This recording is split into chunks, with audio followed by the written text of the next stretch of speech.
Hello, everybody. Welcome to the Hindsight Podcast. We are back for the show, and of course, we've gone through a round of international fixtures. It's time to work our way back to the first 2 rounds of fixtures from the group stage in Africa, South America, and of course, in European football. We'll also touch base with match day 4 in the Premier League, which is quite interesting because we've actually missed it for quite some time. It's always great to have a new addition in the show. Femi Shosonya. Femi, it's good to have you join us, especially because I work with you on radio all the time. Yeah. But the podcast has not quite happened. Femi is an incredible voiceover artist. Yeah, by the way. you can tell. Right, yeah, with baritone voice. It's good to have you. You get speaker inside. Pleasure. You get speaker inside. I like the. Is this the one you call Q1 links? You swallow speaker. Is it 2 chains? 2 chains, yeah? My brother is trying to make me feel young again. Right. But yeah, there's one small speaker down here.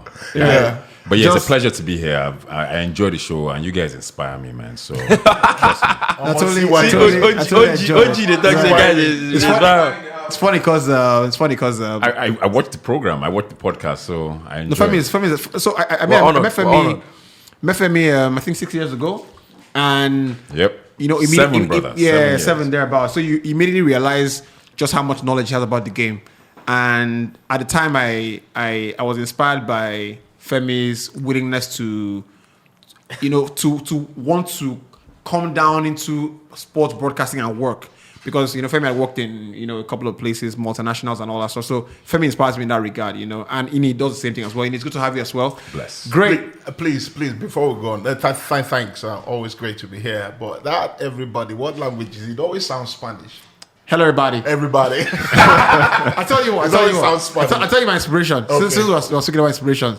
Femi, Kuti. All the time, I watch The Bird's Eye View a lot. You should watch it as well. Okay. I think that, you know, it should be a class, but that's for another day. He always says, "Hello, everybody." Yeah, that's Hello, everybody. I just like on today's yeah, I like it. I like the way it comes out of your mouth. But great The way be to here. do it is to pick the bits from some of the best people you know, and you can make a style. You learn from the best. Yeah, learn from the best. You are one of the best. So, luckily, good to have you back on the show. Yeah. You were at an NFF event last week. Yeah. Right. You don't go collect bar. You don't go collect money. Right. If I don't go collect money, the guy motor I go carry come today. You go pack up for inside here. Everybody go collect. No time. This is Olakole. Somebody said it. Some good guy said it. This is Olakole. If you get money, you go pass us. You go sell all of us. No, no. When you get money, yeah. You get when you get money. Please, It's just a matter of time. My G. Yeah, I know. Chelsea, Right. you know that. My guy. Is that Richard Mille on your?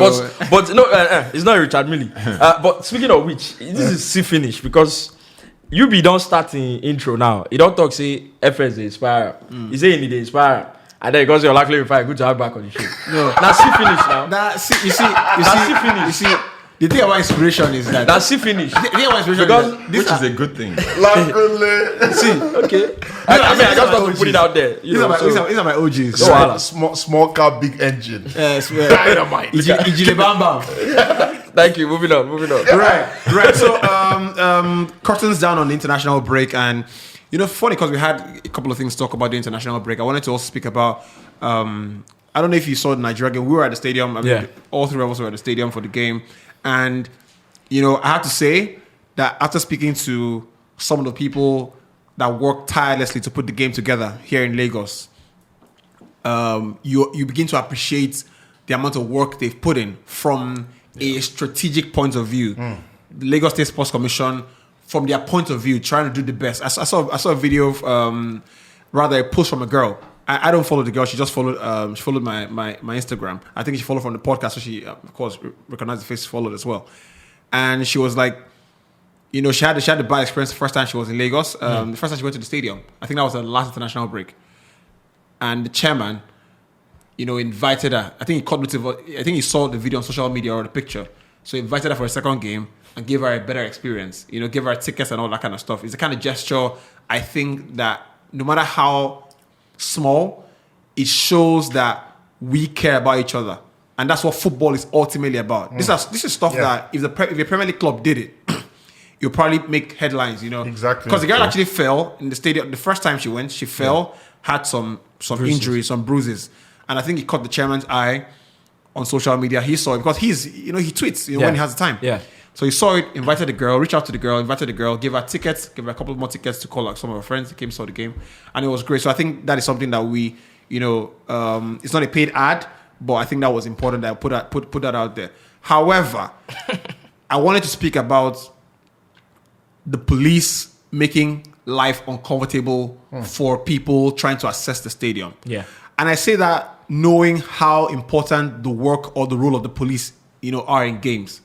Because of course, when you talk about public safety, you can never take too much precaution. Exactly. However, if a game is going to be held in Lagos, do not make the life of the people around Surulere or the people trying to access that area difficult. And it's not rocket science. It's simple planning. Yeah. The police cordon off the area from Costain. You have to go up the bridge to Jolegba, make a turn. They tell you at the foot of the bridge to go up, that you'll be able to access the stadium from there. When you get up to the next bus stop to try and assess that promise which they made that you'll be able to access from there, they tell you go back to the other side. You'll be able to access from there. So it's to give you the run around. Yeah. And I think that is very disrespectful to the people, to the innocent and very hardworking people of Lagos. Not everybody wants to watch football. That go ahead. No one wants to watch football. Some people just want to go back to their houses from the mainland or from the island. To have that run around, that traffic, the pure chaos the police caused that day. I think for that reason, if we were to put in my hands, should games be in Lagos or not, I'd say if for that reason, that inconvenience for more than 10,000 people, let the game not happen. Not here in Lagos. Because I've been to a couple of games across this country and it's never been that torrid. They literally cordoned off both access ways to Bode Thomas, to Shita. Wow. You had to go through hell and it's to access stadium. So you can't even drive in. So this that's not good enough. And these streets are interjoined. You need to pass here and get here. When you block all those routes, so the issue for me is that so despite the fact that impossible for people. So despite the fact that the announcement that was made was that if you have tickets you can drive into the stadium. Yeah. So when we got there, we couldn't drive into the stadium. We couldn't drive into the stadium with tickets. With tickets, nor with media passes. You understand? So blocked off, very serious or important routes, and so I think there's a list of issues. Obviously, there's a bigger problem of how the chain of command, in the nation as a whole, but like you said, we spoke to the people in charge, the Sports Commission, and they did a fantastic job in drawing out a plan, saying this is how we're going to execute this. But the moment the plan was put in the laps of the guys that will be on the ground, that would implement it, they tore it out, threw everything away. The instruction was you let people pass here, you let people go if they have to get. That's the problem, because just interesting, because I saw the last game at Teslim. Yeah. The one against Lesotho. Yeah. And it was chaotic. It was crazy, So I had to park maybe somewhere in Yaba, and I took just to go and see a game. A tricycle down with my friend, So we had to wait for it, and before we could even enter, it was a hustle. It was terrible. It was hard. People were rushing. I got in 15 minutes late. The game hadn't even started. 15 minutes into the game. Wow. But I had to make sure I watched the Super Eagles, obviously, as a huge fan. But the problem was you would have expected them to learn from that first time. And so you guys, because I didn't see this one. Because I learned from that, I was like, I'm not going back to watch this one. The funny thing about the last game was that it was just, they allowed 5K people into the stadium. So if you had opened the stadium and said, okay, let's allow capacity, what do you think would have happened? And which is where you can tell the reactiveness of the people, organizing from an LOC point of view, which is, the Lagos point of view, Lagos State's, commission point of view. We're not going to allow as many fans. So by that we're action, trying to control alone, we're going to control the chaos that can erupt. Right. So we're going to have 5,000 fans in the stadium. Right. And I think there's a story that the NFL wrote a letter to CAF, and CAF said, you can have 5,000. But I would imagine that's not rocket science. So another, sorry to cut you. Another thing I was going to say, because I talked about chain of command. If a game is going to happen in Lagos, which was why I said there's a bigger problem. Right. If a game is going to happen in Lagos, the Sports Commission that are in charge of that game, that are planning that game, should have control over the security operatives that are going to be on the ground. Because now, one of the biggest issues, was that the security operatives were not taking... That's impossible. No. Here's where I'm going. The security operatives were not taking orders from the organizing committee. Now, I'm not saying direct orders. Right. What I mean is this. If Lagos State is in charge of the security operatives that are going to be on the ground that day, and obviously Lagos State Commission is doing something, all that needs to happen is, an understanding between the head of the security guys and the guys who are organizing the sport. So, okay, we'll have an agreement. We're all Lagos State people, and we make this happen. So, the problem is that the security guys might have gotten, orders from someone from Abuja, but the game is happening in Lagos. Right. So, how do you make that work? When a guy that's on the ground says, I don't care, the person that gave me this order is from Abuja, it's not even part of. So the organizing committee knows that there's really little that we can do because this person, no be we. Do you understand? Yeah. So that's a problem. If you are going to have a game in Lagos, there's a police commissioner in Lagos. You have all these people in Lagos. Sit them down, and I'm very sure they were at the meeting and all that. But I'm saying the people that will be on the ground should be under the direct command of the head of the security guys in Lagos. Right. So when they are taking their orders, they are taking it from maybe the Lagos State Police Commissioner or whoever that it is. So I think it's important that. So I honestly, I don't like to go out of. I'm a football guy, so I like to talk about football. Yeah. Because that's where ultimately my strengths lie, right? However, it was just a shame to see the amount of hardship people had to go through, even people that didn't want to see the game. And I think it makes it very unattractive. And ahead of the next international break. Exactly. It's important to raise these points. Do I want to go and watch the next Super Eagles game? I'm not quite sure. No, that's why I didn't go for this one. I'm not quite sure. That's why I didn't go. I didn't even bother. Because it's quite frustrating. So because there's another international break in October. There's another in November as well. Yeah. Right. So this is going to come thick and fast until the World Cup. Right. It is important. It is easier to run away from a topic like this, right? Because I have friends all across the media sphere. Yeah. I have friends in administration as well. Yeah. Right. Professional people, I must say. Mm-hmm. So the easy thing is not to talk about it because I don't want to ruffle any feathers.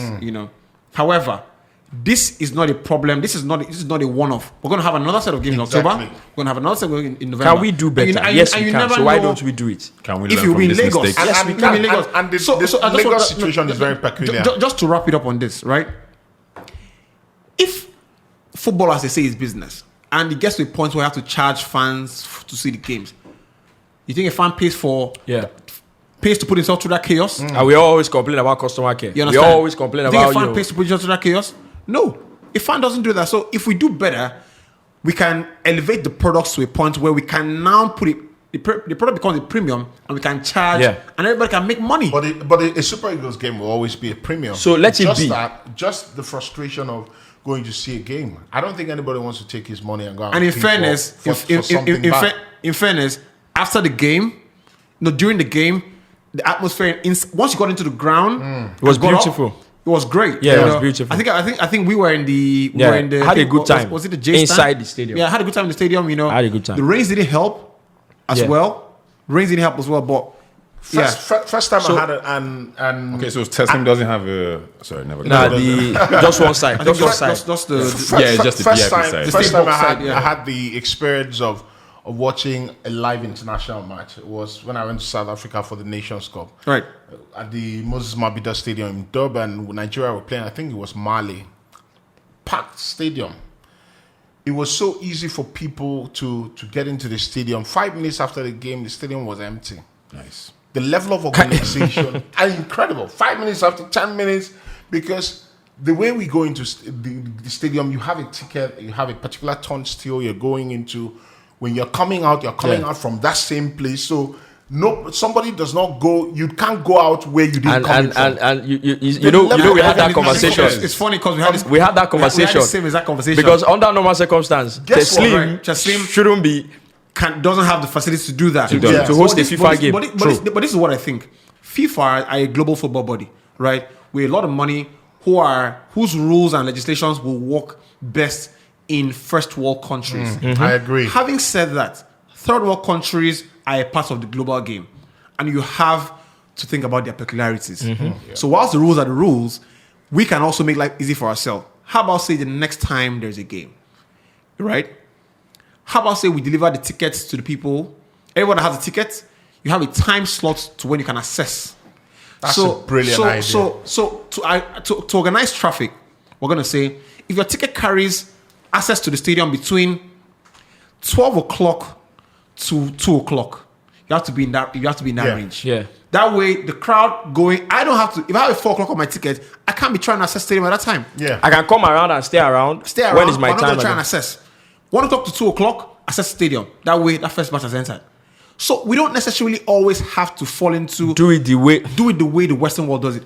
There are always solutions to peculiar to our problems, and I think that going forward. Nigerians don't get weary. Nigerians get weary. No, but I mean, I know. That's what we can Nigeria do. '99. We hosted a number of games now. Yeah. And I know I went to see a game. Yeah.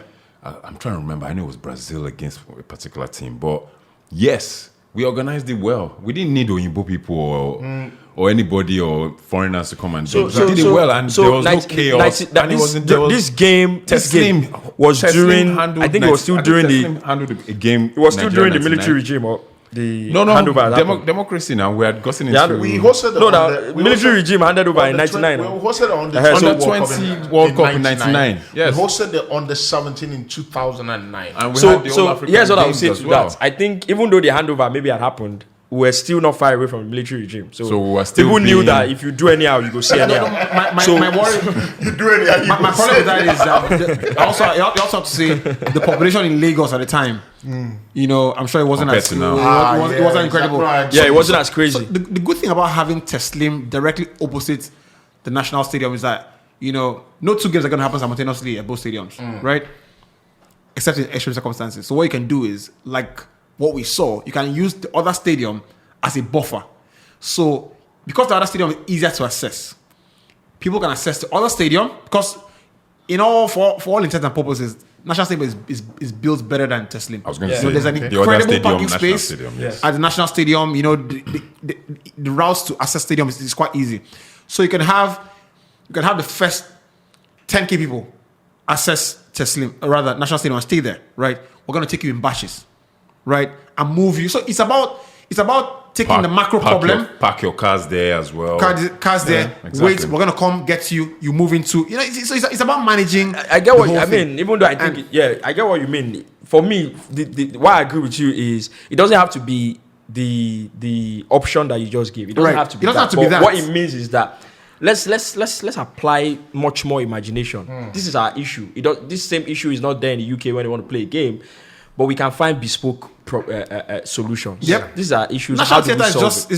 is just less than a kilometer away from that place, or 2 kilometers. The National Theatre. Well- if you can access there and everybody waits there, or some bunch of people wait there, we'll come get you, mobilize Lagos State's buses. If you say you're at the center of excellence, you have to show it. You have to show it.